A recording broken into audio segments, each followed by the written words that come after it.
आज स्वामी सांगतात, तुला जे हवं आहे ते तुला मिळणारच आहे. तुझे प्रयत्न वाया जात नाहीत. तुझं मन दुखतंय म्हणून देव शांत बसलेले नाहीत. ते फक्त योग्य वेळ बनवत आहेत. तुझ्या आयुष्यातून अडथळे शांतपणे दूर होत आहेत.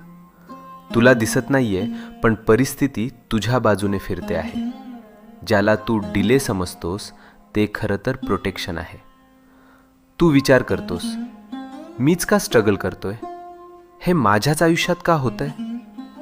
कारण स्वामी तुला तयार करत आहेत. तू जे मागितलं आहेस ते मोठं आहे, आणि मोठ्या गोष्टी मिळायला मन, विचार आणि आत्मविश्वास तयार असणे गरजेचं असतं.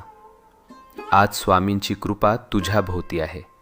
तुझ्या जीवनात एक शुभ घटना लिहिली गेली आहे, आणि ती तुला भेटायला निघाली आहे. तू ज्या चांगल्या